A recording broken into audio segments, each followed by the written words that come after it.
जय श्री कृष्णा। राधे राधे दोस्तों आज मैं आप लोगों को लड्डू गोपाल की एक ऐसी आश्चर्यजनक, दिल को छू लेने वाली अद्भुत, बिल्कुल सत्य लीला कथा सुनाऊंगी, जिसे सुनकर आप सभी की श्रद्धा भक्ति आपके लड्डू गोपाल के लिए कई गुना बढ़ जाएगी।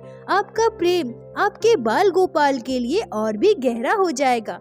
दोस्तों, हमारे घर विराजित लड्डू गोपाल विभिन्न स्वरूपों में हम सभी भक्तों के घर विराजित होते हैं।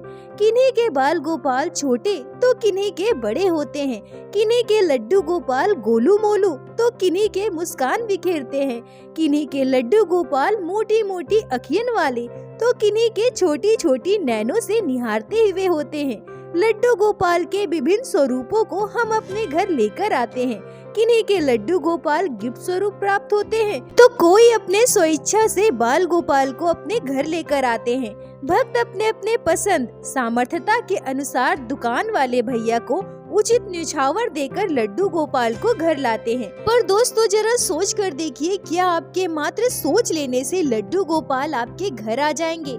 क्या आप चाहो कि मुझे लड्डू गोपाल को घर लाना है, उनकी सेवा करनी है और बाल गोपाल आपके घर आएंगे? नहीं, ऐसा बिल्कुल नहीं होता। यह मैंने अपने पहले वीडियो में भी बताई है और आज फिर से बताना चाहूंगी कि लड्डू गोपाल अपने भक्तों को अपनी सेवा के लिए स्वयं चुनते हैं। जब तक बाल गोपाल की आप पर कृपा नहीं होगी, लड्डू गोपाल आपके घर आना नहीं चाहेंगे। आप चाहकर भी उन्हें अपने घर नहीं ला सकते। लड्डू गोपाल की सेवा मिलना परम सौभाग्य होता है। सौभाग्यशाली होते हैं वो भक्त जिन्हें लड्डू गोपाल की सेवा मिलती है। और साथ ही साथ यह भी सोचिए दोस्तों कि जब आप उनकी इच्छा के विरुद्ध उन्हें घर नहीं ला सकते, तो फिर आप यह कैसे पसंद कर सकते हैं कि किस बाल गोपाल के विग्रह को आपके घर आना है? जिस दिन लड्डू गोपाल का श्री विग्रह तैयार होता है, उसी दिन से वो आपके हो जाते हैं। आप बाल गोपाल के विग्रह को पसंद नहीं करते, बाल गोपाल आपको चुनते हैं। नहीं तो जरा सोचिए दोस्तों, बाजार में जिस दुकान से आप अपने लड्डू गोपाल को लेकर आते हैं, वहाँ ढेर सारे श्री विग्रह होते हैं, पर आपकी नजर उसी लड्डू गोपाल के विग्रह पर क्यों पड़ती है? आपको वही विग्रह क्यों भाता है? ऐसा इसलिए होता है क्योंकि दुकान में विराजित वो लड्डू गोपाल आपकी राह देख रहे होते हैं।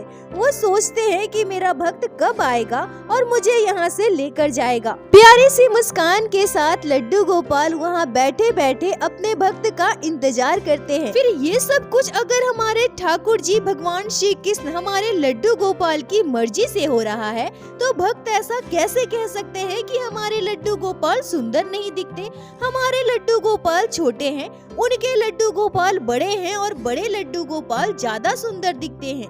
मेरे लड्डू गोपाल वैसा बिल्कुल नहीं है जैसा मैं चाहती हूँ। आप ये सब क्यों सोचते हैं? लड्डू गोपाल उसी स्वरूप में आपके घर आना चाहते थे, तभी तो आपको उस विग्रह की सेवा मिली है। दोस्तों, आज की यह लीला कथा आपके हृदय को स्पर्श कर जाएगी। न चाहते हुए भी बाल गोपाल के प्रेम में आपकी आंखें नम हो जाएगी।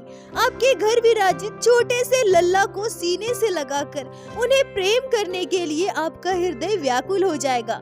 दोस्तों, आज की यह लीला कथा को पूरे श्रद्धा भाव से, पूर्ण विश्वास के साथ आंखें बंद करके श्रवण कीजिएगा। आशा करती हूँ आज की यह लीला कथा आप सभी के हृदय को स्पर्श करेगी। दोस्तों, आज की यह लीला कथा हमारे साथ शेयर की है पश्चिम बंगाल के कल्याणी में रहने वाली सीमा बनर्जी जी ने।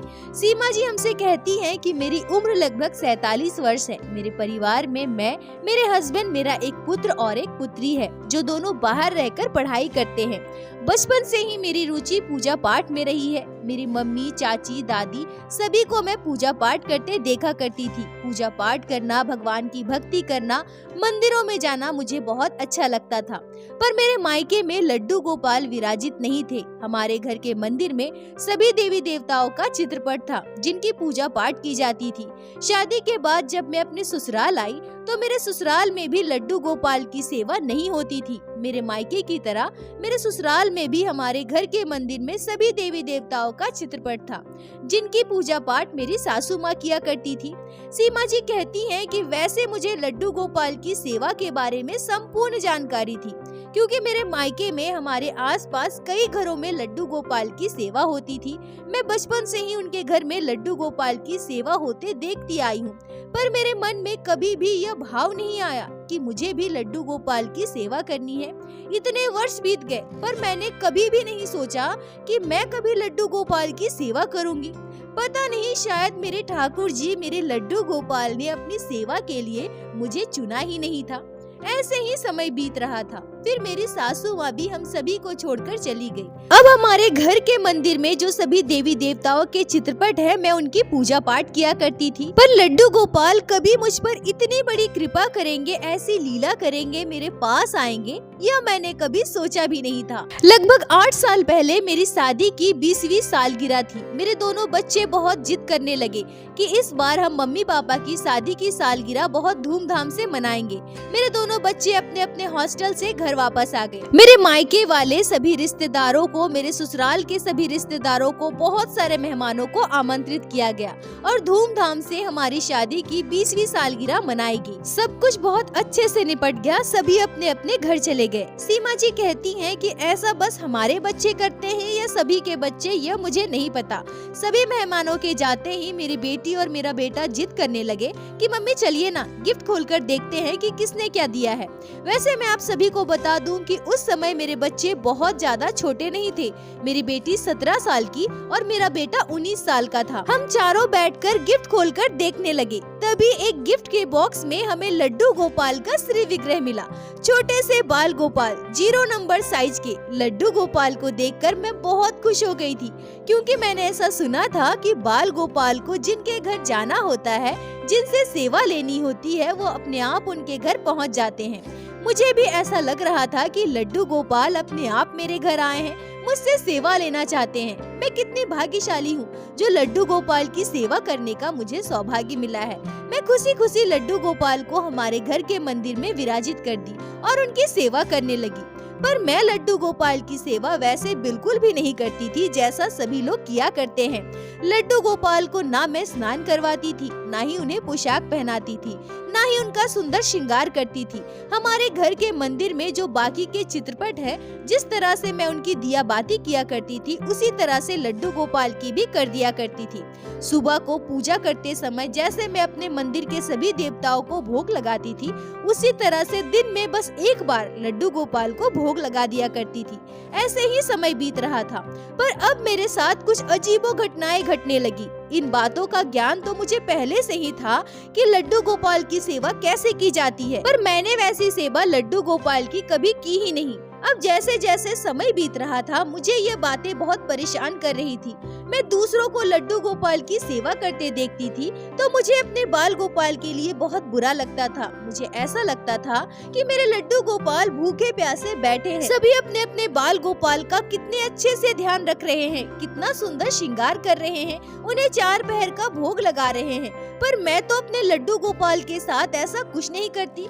कहीं मेरे बाल गोपाल भूख से तड़प तो नहीं रहे, कहीं मेरे बाल गोपाल दुखी तो नहीं है, कहीं मेरे लड्डू गोपाल मुझसे कुछ मांग तो नहीं रहे हैं। ये सारे भाव मेरे मन में चलने लगे। सीमा जी कहती हैं कि कुछ दिनों के बाद ये सारी चीजें एकाएक महसूस होने लगी। जब मैं खाना खाने बैठती थी तो मुझे ऐसा लगता था कि मेरे लड्डू गोपाल मेरी ओर निहार रहे हैं, मेरे बाल गोपाल भूख से मुझे देख रहे हैं। जब मैं शाम को कुछ खाया करती थी, कुछ पिया करती थी, तो मुझे ऐसा लगता था जैसे लड्डू गोपाल मुझसे मांग रहे हैं। वो मुझसे कह रहे हो, मैया मुझे भी थोड़ा सा दूध पिला दो ना, मैया मुझे भी थोड़ा सा भोजन करा दो ना। जब मैं खुद तैयार होकर अपना चेहरा शीशे में देखती थी तो मुझे ऐसा लगता था मानो लड्डू गोपाल मुझसे कह रहे हो, मैया मेरा भी सुंदर श्रृंगार कर दो ना, मैया मुझे भी सुंदर पोशाक पहना दो ना। सीमा जी कहती हैं कि यह चीजें वास्तव में होती थी या मेरे मन का भ्रम था, मुझे नहीं पता। कभी कभी मुझे कुछ चीजें सुनाई देती थी तो कभी कभी मुझे ऐसा लगता था कि ये सारी चीजें मेरे साथ हो रही है, कोई मुझसे कह रहा है, पर पता नहीं क्यों हर बार मैं इन बातों को नजरअंदाज करती थी। मुझे ऐसा लगता था कि मैं तो इतनी बड़ी भक्त नहीं हूँ, मैं तो लड्डू गोपाल की सेवा वैसे बिल्कुल नहीं करती जैसे बाकी के भक्त करते हैं। मैं तो लड्डू गोपाल का उतना ध्यान भी नहीं रखती, फिर बाल गोपाल मेरे साथ लीला कैसे कर सकते हैं? लड्डू गोपाल अपने होने का आभास मुझे कैसे करवा सकते हैं? पर मैं अभागन समझ ना पाई कि मेरे छोटे से बाल गोपाल सच में मुझसे ये सब कहना चाहते हैं। सच में मेरे छोटे से लड्डू गोपाल को तकलीफ हो रही है। मेरे बाल गोपाल चाहते हैं कि उनका सुंदर श्रृंगार हो, उन्हें 4 पहर का भोग लगाया जाए। ऐसे ही समय बीत रहा था। फिर एक दिन हमारे किसी जानने वाले के घर जन्मदिन की पार्टी थी। मैं और मेरे हस्बैंड उस पार्टी में गए और वहाँ मैंने उनके लड्डू गोपाल के दर्शन किए, जो बहुत बड़े थे, लगभग 12-14 नंबर के लड्डू गोपाल। उन्होंने लड्डू गोपाल को सुंदर पोशाक पहनाया था, सुंदर श्रृंगार किया था। बाल गोपाल बहुत ही प्यारे लग रहे थे। ऐसा लग रहा था मानो लड्डू गोपाल से मैं अपनी निगाहें हटा ही नहीं पा रही हूँ। मेरी नजरें उन पर टिक गई है। जब तक मैं वहाँ रुकी थी, उनके लड्डू गोपाल को निहारे जा रही थी। बाल गोपाल मुझे बहुत प्यारे लग रहे थे, बहुत सुंदर, अपरूप सुंदर, मनमोहक रूप मेरी नजरों को अपने आप से हटने ही नहीं दे रही थी। पार्टी के बाद जब मैं अपने घर वापस आई और फिर मैंने अपने लड्डू गोपाल को देखा, तो मेरे मन में यह बात आई कि काश मेरे पास भी थोड़े बड़े साइज के लड्डू गोपाल होते, मैं भी उनकी सेवा कर पाती, मैं भी उनका सुंदर श्रृंगार करती। मेरे लड्डू गोपाल तो छोटे से 0 नंबर साइज के हैं। इनका श्रृंगार करना, इन्हें पोशाक पहनाना संभव नहीं है। और तो और मेरे लड्डू गोपाल वैसे सुंदर बिल्कुल नहीं दिखते जैसे उनके लड्डू गोपाल दिख रहे थे। सीमा जी कहती है कि अंदर ही अंदर मुझे बहुत गुस्सा आ रहा था। गुस्सा लिए मैं सोच रही थी कि अगर किसी ने मुझे लड्डू गोपाल गिफ्ट भी दिया तो वो भी इतना छोटा, अगर देना ही था तो थोड़े बड़े साइज के दे देते, जिनकी सेवा में मुझे दिक्कत नहीं आती। अब इतने छोटे से लड्डू गोपाल की सेवा तो मैं नहीं कर सकती, पर अब मैं क्या करूं? जब से मैंने उनके लड्डू गोपाल को देखा है, मेरा मन भी बहुत कर रहा है कि लड्डू गोपाल की सेवा करूं। मैं क्या करूं? अगर बड़े लड्डू गोपाल होंगे तो मैं उनकी सेवा कर पाऊंगी, पर नहीं, मैंने तो सुना है कि लड्डू गोपाल अपने आप घर आते हैं। मैं भला उन्हें कैसे ला सकती हूँ? अगर उन्हें आना होगा, मुझे अपनी सेवा देनी होगी, तो वो अपने आप कोई न कोई लीला करके आ जाएंगे। सीमा जी कहती हैं कि जब से मैं उनके घर बड़े लड्डू गोपाल को देखी थी, तब से मेरे मन में यह बात बैठ गई थी कि मेरे लड्डू गोपाल बिल्कुल भी सुंदर नहीं दिखते और ना ही मैं उनकी सेवा कर पाती। फिर ऐसे में मैं उस छोटे से लड्डू गोपाल को घर में रखकर क्या करूं? क्यों मुझे किसी ने इतने छोटे से लड्डू गोपाल को गिफ्ट दिया है? और कई बार मुझसे ऐसा भी पाप हो गया जिसे सोचकर आज भी मैं बहुत दुखी होती हूँ। अब जब मैं अपने लड्डू गोपाल को देखती थी तो मुझे बहुत गुस्सा आने लगा था। मैं उस छोटे से लड्डू गोपाल से कहा करती थी कि आप मेरे घर आए हैं क्यों? अगर आना था तो थोड़े बड़े स्वरूप में आते, मुझे अपनी सेवा देते, पर इस तरह से मेरे घर आने का क्या मतलब जब मैं आपकी सेवा ही नहीं कर पा रही हूँ? ये सारी बातें मेरे दिमाग में चलने लगी थी। यह बात मैं अपने पड़ोस में रहने वाले एक भाभी को बताई। फिर उन्होंने मुझसे कहा कि अगर तुम्हें लड्डू गोपाल की सेवा करनी है तो कोई बात नहीं, तुम्हारे घर अगर 0 नंबर छोटे साइज के लड्डू गोपाल है तो तुम उन्हें ही पोशाक पहनाओ, उन्हें ही माला पहनाओ, उनका श्रृंगार करके उनकी ही सेवा करो। लड्डू गोपाल विभिन्न स्वरूपों में, विभिन्न साइज में सभी के घर विराजित होते हैं। ऐसा थोड़ी है कि तुम उनकी सेवा नहीं कर सकती। अगर तुम्हारे घर वो छोटे से लड्डू गोपाल आए हैं तो ये उनकी ही इच्छा रही होगी। अगर तुम्हारा मन लड्डू गोपाल की सेवा को व्याकुल हो रहा है तो तुम उसी लड्डू गोपाल की सेवा करो। और वैसे भी जैसा तुम बता रही हो कि वो छोटे से लड्डू गोपाल तुम्हारे घर महीनों से विराजित है और तुम उनकी सेवा नहीं करती हो, यह तो गलत है ना। तुम्हें उनकी सेवा करनी चाहिए। ऐसे बिना सेवा के लड्डू गोपाल को घर में रखना अशुभ होता है। सीमा जी कहती हैं कि एक तो मैं पहले से परेशान और उदास थी कि मैं लड्डू गोपाल की सेवा नहीं कर पा रही हूँ, और उसके बाद जब भाभी ने यह बता दिया कि ऐसे बिना सेवा के लड्डू गोपाल को घर में रखना अशुभ होता है, तो यह बात मेरे दिमाग में बैठ गई। अब मैं यह सोचने लगी कि मैं तो इस छोटे से लड्डू गोपाल की सेवा नहीं कर सकती और मुझे यह अच्छे भी नहीं लगते। मुझे तो बड़े लड्डू गोपाल चाहिए, और इन्हें घर में रखना अगर अशुभ है तो मैं क्या करूं? इन्हें किसी मंदिर में दान दे दूं या फिर नदी में विसर्जित कर दूं? अब ये सारी बातें मेरे दिमाग में चलने लगी। मुझे छोटे लड्डू गोपाल बिल्कुल भी सुंदर नहीं लग रहे थे। वहीं दूसरे और बड़े लड्डू गोपाल के लिए मेरा दिल व्याकुल हो रहा था, मेरा हृदय तड़प रहा था। मुझे लड्डू गोपाल की सेवा करनी थी। बाल गोपाल के बिना एक पल भी रहना मेरे लिए मुश्किल हो रहा था। मैं बार बार लड्डू गोपाल से बस यही प्रार्थना करती थी कि हे गोपाल, कोई न कोई लीला कीजिए, मेरे पास आ जाइए, मुझे अपनी सेवा का सौभाग्य दीजिए। पर दोस्तों, जरा सोच कर देखिए, क्या सीमा जी के दिमाग में ये सारी सोच आना उचित था? एक तरफ सीमा जी अपने घर विराजित छोटे से लड्डू गोपाल की अवहेलना कर रही थी, उन्हें बिना सेवा के रखी हुई थी, उन्हें घर से बाहर निकालने की योजना बना रही थी, और दूसरे ओर बड़े लड्डू गोपाल के लिए उनका हृदय तड़प रहा था। बाल गोपाल की सेवा के लिए वो व्याकुल हो रही थी। ये कहाँ तक उचित है? आप सभी कमेंट में जरूर बताना। अब मैं लीला कथा में वापस आती हूँ। सीमा जी कहती हैं कि ऐसे ही लगभग 1 महीने और बीत गए। तभी एक दिन अचानक मेरी एक रिश्तेदार हमारे घर आई, जो हमारे घर से थोड़ी ही दूर पर रहती थी। वो पूरे परिवार के साथ वृंदावन धाम दर्शन के लिए गई थी और वहीं का प्रसाद देने हमारे घर आई थी। सभी को पता था कि मेरे घर पे छोटे से लड्डू गोपाल विराजित है, इसलिए वो मेरे लड्डू गोपाल के लिए 2 छोटे छोटे पोशाक लेकर आई थी और मुझे देते हुए कहा कि ये लो, तुम्हारे लड्डू गोपाल के लिए ये गिफ्ट है। मैंने वो रख लिया। बातों बातों में उन्होंने बताया कि वो अपने एक सहेली के लिए वृंदावन से 8 नंबर साइज के लड्डू गोपाल लेकर आई। सीमा जी कहती हैं कि ये बात सुनते ही मेरी आंखों में जैसे चमक आ गई। मैंने उनसे कहा कि आप मेरे लिए लड्डू गोपाल क्यों नहीं लेकर आई? मेरे लिए भी लड्डू गोपाल लेकर आती ना। वो मुझे मुस्कुराते हुए कहती है कि आपके घर तो लड्डू गोपाल पहले से है ना, फिर आप दूसरे लड्डू गोपाल का क्या करोगे? आपके पास छोटे से बाल गोपाल है, आप उनकी सेवा करती तो हो ना। सीमा जी कहती हैं कि मैंने उनसे कुछ भी नहीं बताया। मैंने उनसे यह भी नहीं कहा कि मैं अपने लड्डू गोपाल की नित्य सेवा नहीं करती। मैंने तो महीनों से लड्डू गोपाल को एक ही पोशाक पहनाए रखा है। अब उनके चले जाने के बाद मेरे मन में यह बात आई कि मैं खुद से तो लड्डू गोपाल को ला नहीं सकती। लड्डू गोपाल कोई गिफ्ट स्वरूप मुझे देगा, तभी मैं उनकी सेवा करूंगी। और अगर ये छोटे लड्डू गोपाल मेरे पास रहेंगे, फिर कोई भी मुझे लड्डू गोपाल गिफ्ट नहीं करेगा। सबको यही लगेगा कि मेरे पास तो लड्डू गोपाल है ना। अब मुझे सबसे पहले एक काम करना होगा। इस छोटे से लड्डू गोपाल को या तो मंदिर में रख कर आना है या फिर नदी में विसर्जित करना है, तभी शायद कोई मुझे लड्डू गोपाल गिफ्ट में दे। अब मैं अपने घर में विराजित छोटे से लड्डू गोपाल को मंदिर में रख आने की योजना बनाने लगी।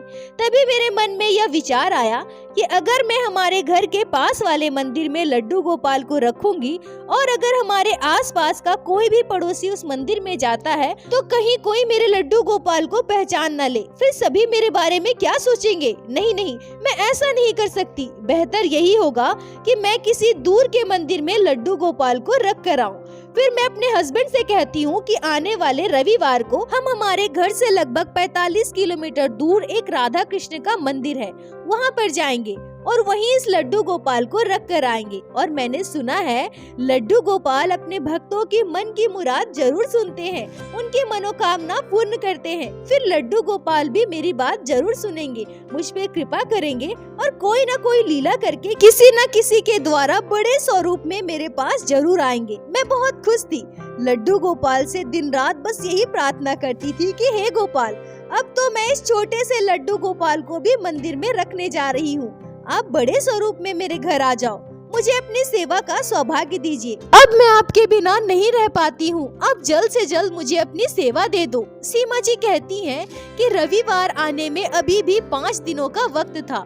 अब मैं प्रत्येक दिन यह सोचने लगी कि कब रविवार आए और मैं इस छोटे से लड्डू गोपाल को जाकर मंदिर में रख कर आऊँ। छोटे लड्डू गोपाल जाएंगे तभी तो बड़े लड्डू गोपाल आएंगे ना। लड्डू गोपाल को अपने घर से बाहर निकालने का सोचते ही मेरे साथ एक आश्चर्यजनक घटना घटी। सीमा जी कहती हैं कि पहले तो मुझे कई बार ऐसा महसूस हुआ है कि मुझसे कोई भोजन मांग रहा है। छोटे से लड्डू गोपाल जैसे आशा भरी नजरों से मुझे देख रहे हो। ये सारी चीजें मैं नजरअंदाज कर दिया करती थी, क्योंकि मुझे छोटे लड्डू गोपाल अच्छे ही नहीं लगते थे। मुझे तो बड़े लड्डू गोपाल चाहिए थे। बड़े लड्डू गोपाल सुंदर होते हैं, मुझे उनकी सेवा करनी थी। पर पहली बार साक्षात मुझे एक ऐसी घटना का अनुभव हुआ जिसे सोचकर आज भी मेरा शरीर सिहर उठता है। दोस्तों, कई बार हम ऐसा सोचते हैं कि जो लोग लड्डू गोपाल की सेवा पूरे निष्ठा भाव से करते हैं, उन्हीं को लड्डू गोपाल अपनी लीलाओं का अनुभव कराते हैं। पर एक बात याद रखिए, जब जब पृथ्वी पर अत्याचार बढ़ा है, पाप बढ़ा है, भगवान अवतरित हुए हैं, और जब कोई इंसान नास्तिक बन जाता है, किसी इंसान के मन में गलत भावना आ जाए, ठाकुर जी के प्रति अवहेलना का भाव आए, तब हमारे ठाकुर जी ऐसे लोगों को अपने अस्तित्व का प्रमाण देने के लिए कई बार अपनी लीलाओं का अनुभव कराते हैं। ठाकुर जी स्वयं उन्हें इस बात का आभास कराते हैं कि मैं कल भी था, आज भी हूँ और भविष्य में भी रहूंगा। सीमा जी कहती हैं कि उसी रात पहली बार मुझे मेरे सपने में लड्डू गोपाल के दर्शन हुए।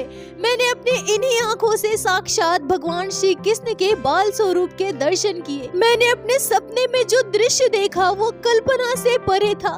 बाल गोपाल के उस अद्भुत स्वरूप को देखकर और उस दृश्य को देखकर मेरी आंखों से झरझर आंसू बहने लगे।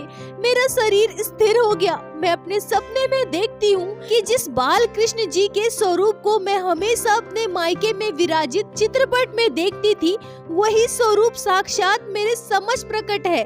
सबसे आश्चर्य की बात तो यह है कि उनके उस अद्भुत स्वरूप में मुझे अपने छोटे से बाल गोपाल का श्री विग्रह दिखाई देता है। मेरे लड्डू गोपाल का श्री विग्रह भगवान श्री कृष्ण के इस स्वरूप में मुझे दिखाई दे रहा था। इस दृश्य को देखकर मैं बर्फ सी जम गई थी। मेरी आंखों से लगातार आंसू बह रहे थे, पर मेरे मुख से कोई भी आवाज नहीं निकल रहा था। सपने में ही कहीं न कहीं मुझे इस बात का आभास हो गया था कि मेरे घर पर विराजित छोटे से बाल गोपाल भगवान श्री कृष्ण के बाल स्वरूप साक्षात हमारे घर पर है। छोटे से लड्डू गोपाल में साक्षात भगवान श्री कृष्ण बसे हैं और मैं उन्हें समझ ना पाई। तभी अचानक एक ऐसी आश्चर्यजनक चमत्कारी घटना घटी जिसे बताते हुए आज भी मेरे होंठ कपकपा रहे हैं, आंखों से आंसू नहीं रुक रहे, मुझे पाप बोध हो रहा है। तभी अचानक मेरे छोटे से बाल गोपाल का श्री विग्रह बोल पड़ता है। मेरे छोटे से लड्डू गोपाल मुझसे कहते हैं, मैया, ओ मैया, देख ना मैया, मैं सुंदर नहीं हूँ? मैया, तेरा लल्ला बदसूरत दिखता है। मैया, ओ मैया, देख ना मैया, मैं तेरे घर में विराजित हूँ और तू मुझसे प्रेम नहीं करती। तू मुझे ना ही प्रेम से भोग लगाती है, ना ही मुझसे लाड लड़ाती है। तेरा लल्ला तेरे पास है मैया, और तू मुझे बाहर ढूंढ रही है। देखना मैया, देखना, तेरा लल्ला भी सुंदर दिखता है। सीमा जी कहती है कि अपने सपने में इस मनोरम दृश्य, इस अद्भुत घटना का अनुभव करते ही मेरा सपना टूट जाता है। सपना टूटते ही मैं इधर उधर पागलों की तरह देखने लगती हूँ। मैं ये समझने की कोशिश करती हूँ कि ये क्या हुआ मेरे साथ। ये मेरा सपना था, ये साक्षात मेरे साथ यह घटना घटी। मुझे ऐसा लग रहा था कि अभी अभी मेरे लड्डू गोपाल यही थे, मेरे बाल गोपाल यही खड़े थे। वो कहाँ चले गए? भगवान श्री कृष्ण मुझे छोड़कर कहाँ गए? मैं पागल सी हो रही थी। मेरे भगवान कहाँ चले गए? मैं उन्हें अब देख क्यों नहीं पा रही हूँ? क्यों मैं उनके दर्शन नहीं कर पा रही हूँ? क्यों मैं उन्हें कुछ बोल ना पाई? मैं रोने लगती हूँ। मैंने अपने हस्बैंड को जगाया और हस्बैंड को जगाते ही मैं दौड़कर हमारे घर के मंदिर की ओर भागी। मैंने आज तक अपने लड्डू गोपाल को कभी रात में सुलाया नहीं था। मेरे छोटे से बाल गोपाल मंदिर में बैठे हुए थे। मैंने तुरंत उन्हें गोद में उठा लिया, उन्हें सीने से लगाया। मुझे अपनी भूल का आभास था। मैं ये समझ गई थी कि मैं अभागन, मुझसे इतनी बड़ी भूल हो गई। हमारे घर में श्री नारायण साक्षात विराजित थे और मैं उन्हें अलग अलग विग्रहों में ढूंढती रही। कितनी बड़ी पापी हूँ जो मैं बड़े विग्रह के पीछे भाग रही थी। मेरी नजरें इस संसार के सबसे सुंदर मेरे लाडले सरकार को देख न पाई। फिर मेरी नजरों का क्या काम? मेरी आंखें किस काम की? ऐसा सोचकर मैं लड्डू गोपाल को गोद में लिए रोए जा रही थी, बार बार उनसे माफी मांग रही थी। रोते रोते मैंने अपने हस्बैंड को पूरी बात बताई। इस घटना को जानकर मेरे हस्बैंड भी आश्चर्य थे। सीमा जी कहती हैं कि उस दिन के बाद मेरे अंदर आश्चर्यजनक तरीके से बदलाव आया। ठाकुर जी के इस अद्भुत लीला का अनुभव करके मैं पूरी तरह से बदल गई। मेरी आंखें मेरे सर्वेश्वर, मेरे भगवान श्री कृष्ण के श्री विग्रह हमारे घर पर विराजित छोटे से लड्डू गोपाल पर ऐसी टिकी कि अब मुझे उनके अलावा और कोई सुंदर ही नहीं लगता। मेरे लड्डू गोपाल सबसे सुंदर, सबसे प्यारे हैं। उनकी सुंदर छवि मेरी आंखों में ऐसे बसी है कि अब मुझे कोई और दूसरा अच्छा ही नहीं लगता। मैं कुछ और देखना ही नहीं चाहती। उस दिन से मैं अपने छोटे से बाल गोपाल की नित्य सेवा करने लगी। मैं अपने इस 0 नंबर छोटे से लड्डू गोपाल को पोशाक पहनाती हूँ, माला धारण कराती हूँ, सुंदर श्रृंगार करती हूँ। बाल गोपाल को 4 पहर का भोग लगाती हूँ। लड्डू गोपाल की बड़े ही प्रेम से एक छोटे से शिशु के रूप में सेवा करती हूँ। लड्डू गोपाल ने इस अभागन को मैया कहकर बुलाया, मेरे साथ इतनी बड़ी लीला की जो मैं अपने पूरे जीवन काल में कभी नहीं भूल सकती। मेरा जीवन उद्धार हो गया। लड्डू गोपाल ऐसे ही अपनी कृपा दृष्टि मेरे पूरे परिवार पर बनाए रखे। सीमा जी, आपका बहुत बहुत धन्यवाद जो आपने इस आश्चर्यजनक अद्भुत लीला कथा को हमारे साथ शेयर की, जिसे मैं हमारे चैनल के माध्यम से बाकी सारे भक्तों तक पहुंचा सकी। अपना साथ और प्यार ऐसे ही बनाए रखे। दोस्तों, लड्डू गोपाल विभिन्न स्वरूपों में हमारे घर विराजित होते हैं। सभी के बाल गोपाल बहुत ही सुंदर, बहुत ही प्यारे हैं। पर हाँ, कभी कभी ऐसा भी होता है कि किसी विग्रह को देखकर हमारी नजरें उस पर टिक जाती है। पर ऐसा बिल्कुल भी नहीं है कि हमारे घर विराजित हमारे बाल गोपाल किसी भी अंश में, किसी भी तुलना में कम है। नहीं, सभी एक ही ईश्वर के विभिन्न स्वरूप है। सभी हमारे प्यारे श्याम सुंदर है। दोस्तों, इस पर आपके क्या विचार है? आप कमेंट में जरूर बताएं। मुझे आप सभी के कमेंट का इंतजार रहता है। दोस्तों, प्रत्येक दिन की भांति लीला कथा के अंत में मैं आप सभी से हाथ जोड़कर यही निवेदन करूंगी कि ठाकुर जी की भक्ति कीजिए, लड्डू गोपाल की सेवा कीजिए, नाम जाप कीजिए और अपने लड्डू गोपाल पर अटूट विश्वास रखिए। आपके बाल गोपाल हमेशा आपके साथ है। और मेरे साथ एक बार प्रेम से कहिए, बोलो बाके बिहारी लाल की जय, लड्डू गोपाल की जय, जय जय श्री राधे। दोस्तों, यदि आप लोगों को आज की यह लीला कथा अच्छी लगी हो, आपके हृदय को स्पर्श की हो, तो कृपया वीडियो को लाइक करके अपने दोस्तों के साथ शेयर अवश्य करें, जिससे बाकी भक्त भी लड्डू गोपाल की इस अद्भुत लीला कथा को श्रवण कर सके। और हमारे चैनल को सब्सक्राइब करें, जिससे प्रतिदिन आप लोग हमारे चैनल पे श्री बाके बिहारी श्री लड्डू गोपाल की लीला कथा सुन सके। दोस्तों, यदि आपके जीवन में घटी हो कोई भी चमत्कारी घटना या लड्डू गोपाल ने कभी भी की हो कोई भी लीला जिसे आप हम सभी के साथ शेयर करना चाहते हैं, तो कृपया हमें इंस्टाग्राम पे मैसेज करें। हम आपसे कांटेक्ट करेंगे और आपकी उस लीला कथा को हमारे चैनल पे बाकी सारे भक्तों के साथ शेयर अवश्य करेंगे। लड्डू गोपाल की कृपा आप पर और आपके पूरे परिवार पर बनी रहे। राधे राधे दोस्तों।